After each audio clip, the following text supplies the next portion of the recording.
Welcome to how my dad may have invented big Altima energy, or as the cringe folks say, Bay. Let's get into it, folks. If y'all don't already know, big Ultima energy, while it doesn't have a specific origin, in my opinion, the origin is from regular car reviewers who is certainly unique and funny channel that I've watched for 7 or so years. Who the main person around it used to hate the Volkswagen Jetta, but ended up switching it to Nissan Altima a few years ago because of how terrible some of the drivers were. And I would say rightfully so. I will link his channel in the description because, I mean, his personality's a lot of the reason why it started. And if you haven't watched regular car review videos, I definitely recommend it. I would try to find one on the Nissan Altima, but there's thousands of videos. I'm sure he's done one specifically on it, but I know for sure he's definitely mentioned it as reference to other cars that he did review. I'll see about that, but the channel in general, definitely watch that.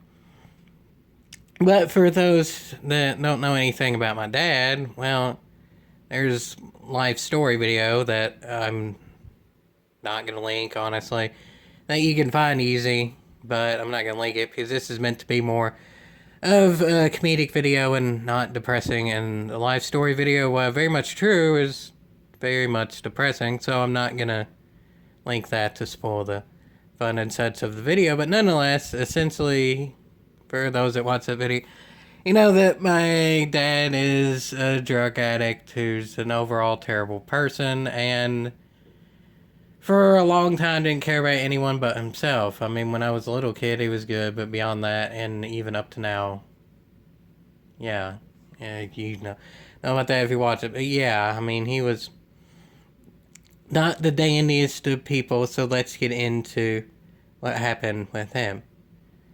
It all kind of starts in the early 2000s. I can't remember the exact year, but at some point in the early 2000s, after he traded his station wagon for a PlayStation 2 with Gran Turismo 3 bundled with it. I've told that story before as well. The day that Gran Turismo 3 came out, my dad traded his station wagon for a PS2 bundled with Gran Turismo 3, and the station wagon broke down within a week later and was less than the PlayStation 2 was in terms of parts for it. So my dad got the better value from that. Did he sabotage it? Who knows, but that's not particularly important. But anyway, after that, he needed a new car. So he bought, in the early 2000s, a 1996 Nissan Altima. The one that you see in the thumbnail, and I'll try and find pictures I might add to the video, but it depends really on how many pictures I can find, is kind of, sort of, what it looked like. It was apparently called Starfire Blue Metallic or something like that. It was essentially a greenish blue, and it, in my opinion, was kind of ugly, but nonetheless, it might have been the cheapest one there or whatever, I don't know.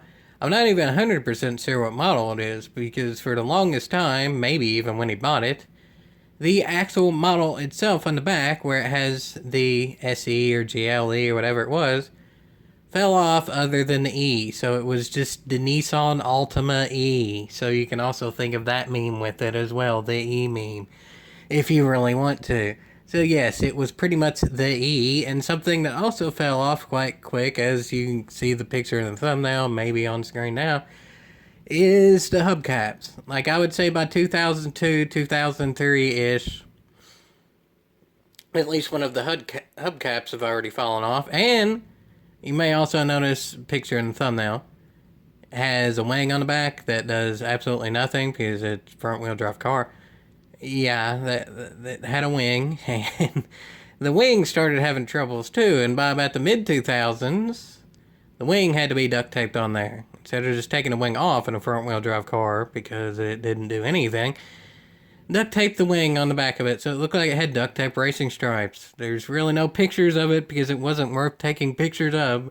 But look at the one in the thumbnail. But then at this point in the mid-2000s, imagine it with duct tape racing stripes on the rear wing because it started falling off. And then at some point there, he decided to get a window tint for it. It was one of those where it was borderline legal, illegal. I don't know exact specifics, but I'll say barely legal. And that lasted good for about a year, and then it started flaking, and it was never taken off. I'll get to when the never ends up being, but so this is maybe 2006, 2007, and it has flaking window tint as well. The duct tape racing stripe. At this point, maybe it has 2 hubcaps left, and this is far from the worst it gets. So, yeah, 2007, you can imagine it as it was. All that considered. And then around that point, a deer hits it. Not my dad hits a deer, but a deer actually hits the car. Because I was in the car when that happened. I saw it. I'm legally blind and I still saw it. Everyone saw it. A deer ran into the road and hit its head on the front quarter panel of the car. And because it was a fairly large deer, it had horns, but they weren't massive. But nonetheless, it was big enough to where it kind of like spun around and damaged the whole right side of the car. And it didn't total it or anything. In fact, it was pretty much only aesthetic damage. I think my dad might have had to hammer out a few bits so it didn't rub on the tire. But I think that was yet another hubcap gone, and it made the whole right side of the car quite dented, which is just aesthetic for the most part, but still. So at that point, 1 hubcap left. Deer hit the side of it, so, I mean, for a little bit, there's actually blood left. There's a slight story with that, too, I think what was going on is we only had 1 car at the time, so my dad was taking my mom to work because only 1 car, and on the way back from taking her to work, there was already police and stuff there looking at the deer because it died on the road, so they had to get it off the road. So, luckily we were in the other lane. It hit the right side, so we were in the other lane, so the cops didn't see the blood and stuff on the side of the car, in which I didn't really, look out the window or anything to how much blood, but nonetheless, the deer died, and it hit the car enough to where we definitely felt it, and it slid across it, so there had to have been a fair bit of blood at the very least. But luckily, because we were in, the other lane, so the right side of the car was facing away from where that happened, the cops didn't see it, and we just kind of snuck on by and acted like nothing happened. And then once we got back to the house, maybe a 5-minute drive from where that happened, we washed the blood off, and again, my dad, I think, hammered out a few dents, so it didn't rub on the tire, and then went on with that. So at this point, in around about 2007, imagine that how it is with the deer dents, the window tint flaking off that for some reason was never removed, 1 hubcap left, duct tape racing stripes on the rear wing, and then it was around about that time or a bit later that my dad started to go crazy. Started doing a whole heck of heap of drugs and downward spiral for him, like I said in the life story. So moving on to about 2010 or so, actually I think it might have been 2009, the Altima finally broke down. It had around 130 or so thousand miles, and it broke down. So we had to get a new car. The new car isn't important, but I'll just say it's a 2004 of an off-brand that we should have never got to begin with. It was a terrible car, but that particular car isn't really the point of the story. But nonetheless, the Nissan sat on the side of her house for about 3 years, and it wasn't completely, it could start, but it couldn't really drive more than a mile or so, so it kind of just sat there for 3 years, and by then, it was about 2012 or so, a little bit after the recession, so we covered enough to put maybe $200-$300 into trying to fix the Nissan. There's a slight story of that too. In 2009, we tried to fix the Nissan, but it was right at the recession. We barely had any money in it. Ran enough to get it back home, and then it broke down. But we had no more money to put into it, recession. So, so then it just sat there for 3 years. So after 3 years, we had maybe $200 or $300 put into it. We did, and lo and behold, it did actually run at that point. But also at that point, my dad was about as crazy as he ever was. So he pretty much only ever drove that car on at least some type of drug, whether it's just alcohol or, again, it's known that he had heroin in his system at some point. We saw marijuana around, so combination of all, who knows, at any given point, I doubt he really ever drove that car sober. And by that point, the only way that car could actually be started by was some weird maneuver that my mom just simply wasn't tall enough to do. He had to like slide back in the seat enough with his foot on certain things and all that, so my mom just wasn't actually tall enough to start the car, and I didn't try. I was just maybe an inch or two taller than her at the time, being a teenager, and I couldn't drive yet. I wasn't 16. So it was only him that could even start the car, and yeah, he only ever drove it on substances. I'll just say that, on substances.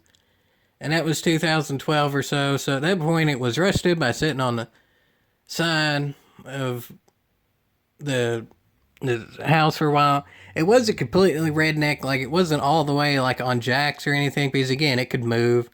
So my dad would drive it for just around the yard once a month or so, just to like keep the gas in it, not sitting in one place, and keep the tires in, like, again, not in one place and such.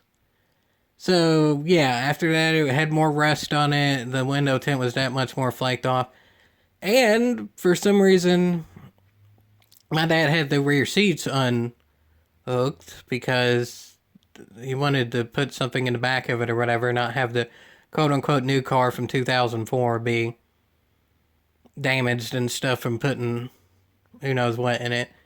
So the rear seats of the car were unhooked. So if there was ever a point where him, my mom, and then I in the back, I was in the unhooked rear seats. Never got in a wreck, luckily, which was surprising for how much substance she was on.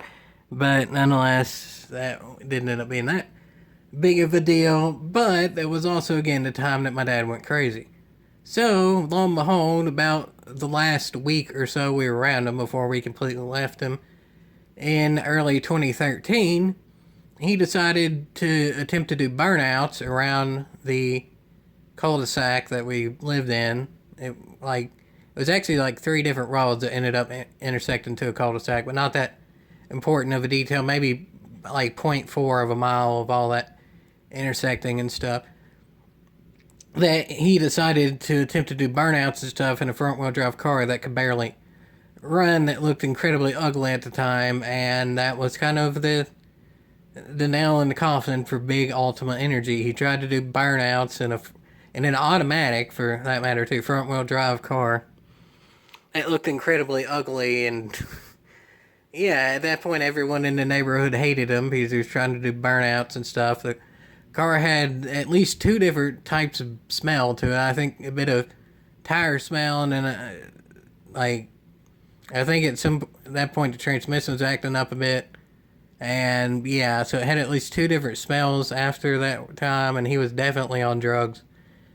Then, I think actually a little bit before that, he tried to cut down a tree in the backyard for who the fuck knows why, and then didn't end up doing that because he was lazy, and then he got in the car and attempted to do burnouts and stuff like that for at least 2 or 3, I'd say more like actually 4 or 5 times around the like intersecting roads there. So at least about a mile straight of trying to do maybe 40, 50 mile an hour burnouts in what's like a 20 mile an hour residential zone. I think it might have been 20 mile an hour speed limit.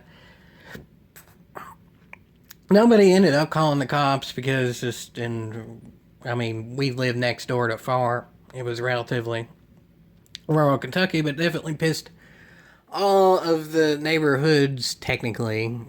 It was kind of all one neighborhood. Everybody knew each other, but technically, road-wise, it was neighborhoods off. And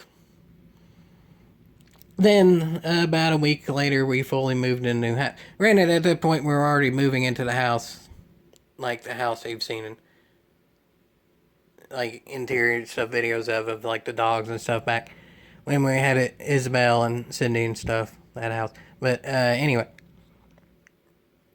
and we were already moving to that, so that was partially, I guess, why he did that. I guess that was his reasoning. Leaving soon from the previous house anyway, and yeah, so it ended off of bang and pissing off the entire neighborhoods, however you want to word it, in the worst looking car around. And lo and behold, again, we didn't really have anything, me and my mom didn't have anything to do with my dad after that, so we don't really know how much longer the Ultimate lasted for. But at least from what we could tell, it ended up going to someone else, and it was around, but we don't really know if he sold it to someone else or he's just letting someone else drive it or whatever it may be. But I think the last time we saw it was maybe 2015 or so, and it was someone else driving it. But I mean, yeah, he was definitely the start of big Ultima Energy. And if you also notice, most of the quote unquote big Ultima Energy cars are at the very least like the 2002 model year, like the generation beyond the 96. And that's like the very earliest of it. Most of them are probably like the 2007 ish generation onward. 1996? I mean, no. Most of those weren't even really on the road when that meme started, maybe 3 or 4 years ago. So there's that to consider as well. But nonetheless, yeah, my dad probably started the big Ultimate Energy meme. I mean, he did the worst in 2013, so people weren't necessarily recording, or if they were, I never saw videos of it, and that's probably for the best. But yeah, I mean, that was an overall bad experience. Good car. I mean, I would say made it to at least 150,000 miles, but and it was driven hard and not the best taken care of. Like early on, my dad took care of it fine. I mean, he did the of what was required, nothing really more. He changed oil when you were meant to change oil and rotate tires and stuff. We didn't have a garage or anything because we didn't have a garage. He didn't like get it waxed or anything like that. But I mean, it wasn't the worst taken care of to begin with. But yeah, by the late 2000s, not so much. By the late 2000s, it was a wonder it could even run at all. But like I said, he never got the window tint redone. He never got the hubcaps redone. He never fixed the dents from deer. Granted, all that was more aesthetic and stuff, but still, ultimately, it all added to the big Ultimate Energy. So by the last time we saw my dad driving, well, I don't know, he may have driven it again after that, like to the next house. Or the last time I remember my dad driving the car, at that point, to finish off of the visualization of it, trying to smoke the tires and a front wheel drive automatic at that point was 17 years old, I think. That had damage from a deer all through the right side of it. The window tint at that point was pretty much flaked off to the point of there was really no continuous line of it, like from the top of the window to the bottom. It was all torn up and stuff.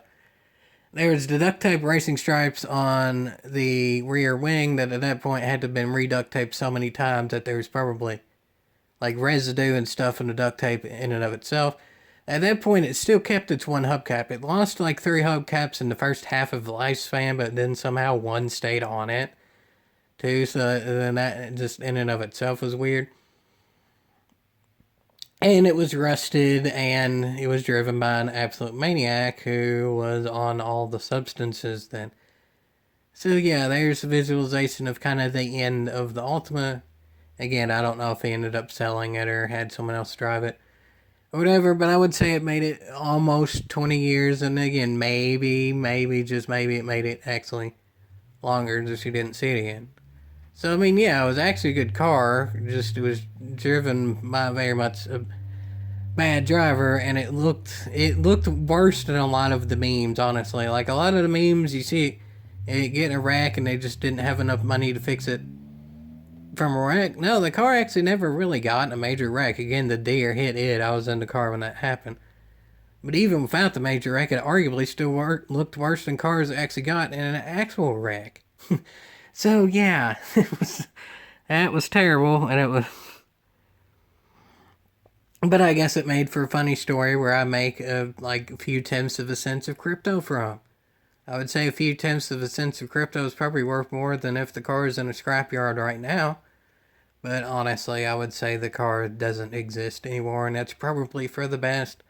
I hope that car doesn't exist anymore. That's for sure, folks. That's for sure. And if it does, I mean, I hope it just sits in the scrapyard and rots at this point. The memories of it need to go away.